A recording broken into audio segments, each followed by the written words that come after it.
기사가 떴어요. 오늘 오전 11시쯤에 뜬 기사 같고, 어제 트위터가 마시가 써가지고, 우리 어제 라이브 봤던 분들은 아시겠지만 마시가 써가지고 이거를 좀 확인하기 힘들었는데, 텔레그래프 쪽에 있는 기사고요. 텔레그래프의 첼시 기자는 멜로 첼시 1티어 이 사람이 낸 기사인데, 내용은 첼시는 스트라스부르로 인해 챔피언스리그에서 유로파리그로 강등될 수 있다라는 제목이고요. 존나 자극적이잖아. 근데 이게 뭐 어그로는 아니거든. 실제로 그럴 수 있는 그럴싸한 얘기 중 하나인데, 이게 이론상 어떤 그림이 그려질 수 있냐면, 만약 첼시가 PL에서 4위를 챔스를 가고 스트라스부르가 리그왕에서 3위를 챔스 진출한다면 첼시가 여기서 밀린대요. UEFA가 최근에 멀티클럽 체제에 관해서 제재를 가하려고 하잖아. 뭐 같은 대회를 참가하는, 예를 들면 메뉴랑 니스라고 쳤을 때 둘 다 유로파리그에 참가를 하거나 챔피언스리그에 동일하게 참가를 하게 된다면, 유로파리그 챔피언스리그 어느 팀이 유로파리그 어느 팀은 챔피언스리그 이건 상관이 없고, 둘 다 같은 대회에 참가하게 되면은 거기서 서로 간의 이적을 막는다든가 그런 등에 관해서 막 되게 제재를 가하는 걸로 알고 있는데, 여기서 만약 첼시가 컨퍼런스 리그 우승으로 유로파리그 진출권을 확보해도 리그에서 스트라스부르보다 낮은 순위면, 스트라스부르가 조금이라도 상대적으로 첼시보다 순위가 높다고 한다면 스트라스부르가 더 상위 레벨에 진출을 하고 첼시는 컨퍼런스 리그 그 하위 대회로 진출을 하게 되는데, 간단하게 말해서 같은 유럽 대항전에 진출한다면 리그 순위가 스트라스부르보다 높아야 되고, 이번 시즌 니스와 함께 유로파리그에 진출한 메뉴는 이번에 그 니스에 관한 그 총 운영 권한 이런 거를 다른 곳에다가 양보를 해가지고, 그래서 25년 7월 1일까지 클럽 의사결정, 즉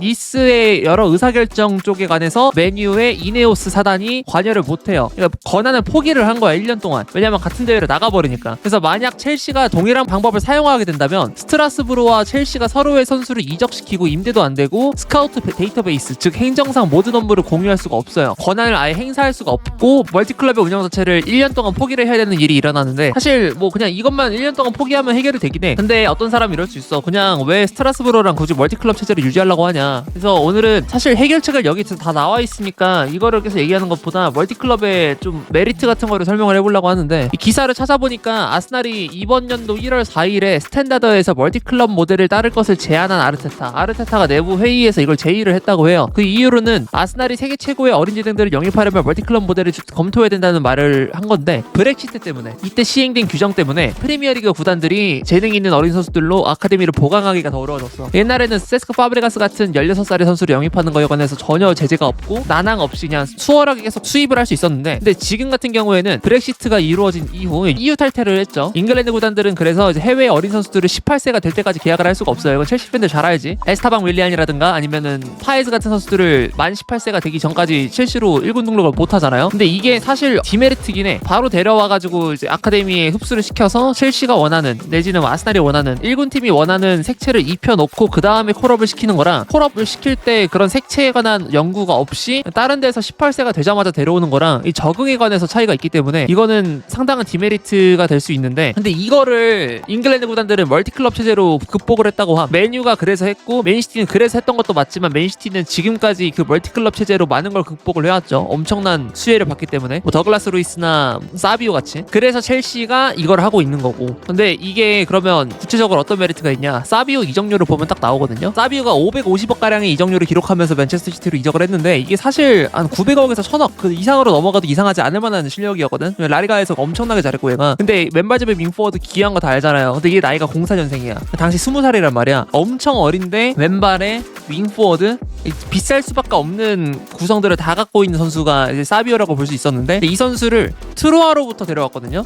트로아도 시티그룹 소속이야. 트로아는 이제 리그왕의 2부 리그. 그렇게 해서 수혈을 하게 되면은 가성비 면에서도 너무 좋고, 그리고 사비오에 관한 정보들, 뭐 사비오가 뭐 개인적인 뭐 이슈가 있을 거 아니야. 얘가 알고 보니까 뭐 천식이 있다든가, 알고 보면은 뭐 어떤 컴플렉스가 있다든가, 아니면은 뭐 플레이 스타일을 어떤 식으로 볼 수 있는가, 뭐 그런 스카우팅 데이터들, 스카우팅에도 축구적인 것뿐만이 아니라 얘 인성이라든가 사생활 이런 것까지 다 알 수 있는 정보 수집에 엄청난 효율을 자랑하는, 그래서 맨시티가 엄청난 메리트를 뽐냈고, 게다가 첼시가 지금 판을 막 키우잖아요.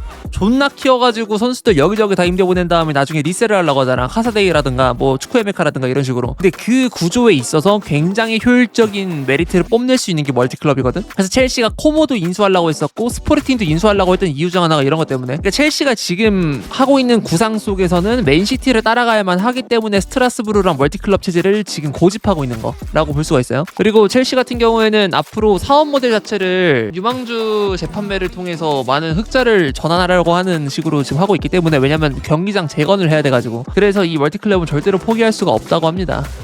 그리고 프리미어리그가 역사적으로도 라리가랑 살짝 비교를 한다면, 라리가는 2군 팀이 거기에 등록이 되잖아요. 성인 리그에 등록이 되잖아. 3부 리그, 2부 리그 이런 쪽에. 그거의 메리트가 굉장히 커. 그러니까 변방 리그에 보내는 것보다 그 나라에서 경험치를 습득을 시키고 그 다음에 구단의 관리 하에서 있는 게 정말 메리트가 큰 건데, 아까 말했던 것처럼. 근데 그런 체제가 있지도 않고, 그리고 브렉시트 때문에 많은 제재가 있기도 하고. 첼시도 이런 식의 가성비 영입을 데려오게 된다면 돈적으로도 너무 많은 수혜가 있고, 그리고 사실 실패를 염려하게 되는데 스카우팅 데이터를 공유하게 되면은 실패 확률도 현저히 줄어들고. 사실 이게 굉장히, 그래서 이게 엄청나게 자극적인 주제긴 하지만, 이 첼시가 스트라스부르로 인해서 챔피언스 리그에서 유로파 리그로 강등될 수 있다는 명목이라는 게, 근데 고작 이 정도 1년 동안 관리 못한다는 걸로는 포기 안 할 거예요. 만약에 이런 일이 일어나게 된다 하더라도 스트라스부르가 지금 유로파 리그를 나갈 가능성은 거의 없긴 한데, 챔피언스 리그나. 설령 저런 사고가 일어난다 하더라도 첼시는 절대로 저걸 포기 안 할 거예요. 포기할 이유가 없어요. 너무 메리트가 좋아. 저게 우리가 지금 어떤 식으로 메리트를 보고 있냐면, 키퍼를 새로 데려오고 싶고 페트로비치는 별로 만족이 안 되니까 페트로비치를 임대를 보내가지고 리그 베스트 키퍼로 만들어 버렸고요. 그리고 리그왕에서의 지표는 무시할 수가 없어. 리그왕 그래도 5대 리그고 수준 굉장히 좋은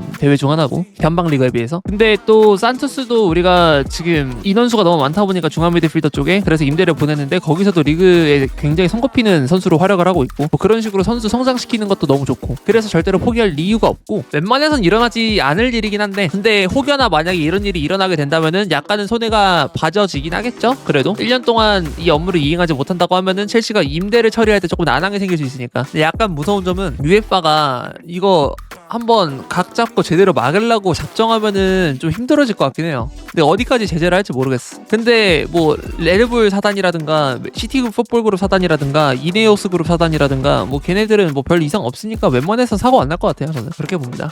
나는 첼시가 이거 멀티클럽 더 넓혔으면 좋겠어요. 세리아 분데스 하위권 쪽에 하나씩 뚫어놓고, 뭐 그리고 저기 브라질 구단 쪽에도 하나 뚫어놓고, MLS에도 하나 뚫어놓고, 뭐 포르투갈 쪽에도 하나 뚫어놓고, 뭐 이런 식으로 한 6, 7개 정도 뚫어놓으면 너무 좋을 것 같아요. 근데 사실 근데 이런 멀티클럽 체제가 살짝 그 축구의 근간을 뒤흔드는 행위긴 해. 왜냐면 축구라는 게 결국에는 그 지역을 연고로 하는 아이덴티티가 굉장히 센 스포츠인데, 다른 스포츠에 비해서. 근데 그 색채를 좀 깨긴 하죠. 누구의 지배를 받고 있는 피지배층의 구단이 돼버리는 거니까 한순간에. 뭐 스트라스부르가 됐든 누가 됐든. 아니, 스트라스 현지 팬들은 이런 거 안 좋아하지. 그래서 시위 엄청 해요. 안 좋아하지. 누군가한테 기생하는 체제가 되는 건데 모든 걸 다 빼앗길 수도 있고. 약간 걔네한테는 진짜 그 느낌일걸? 나라를 빼앗긴 느낌일걸요? 모든 권한들을 다 공유하고 지배당한다 뭐 이런 거니까. 대신에 걔네들이 갖고 있는 재정적인 이슈는 첼시가 싹 다 해결해주는 거. 그런 메리트가 있지만 팬들은 그게 알 바가 아니지. 우리는 더 재밌는 색채를 가진 구단을 보고 싶은 건데, 팬에이 스포츠가 돈을 아껴가지고 가성비를 추구를 해서 구단을 절대로 힘들지 않게끔 재정적으로 그런 구조를 만드는 것을 팬들은 되려 싫어하는 이유가, 그냥 이적 시장이 재미가 없고 뭔가 대대적인 변화가 없으니까 당장의 시즌이 굉장히 불안할 것 같다는 그런 불안감 속에서 살아야 되니까 별로 안 좋아하는 건데, 그런 것처럼 그냥 스트라스부르의 이 현상도 구단과 팬 사이에 생기는 자연스러운 니즈 차이? 뭐 그런 거야. 뭐 영국하고 프랑스라서 감정이 더 심한 걸 수도 있긴 하겠다. 그죠? 100년 전쟁에 서로의 상대였으니까.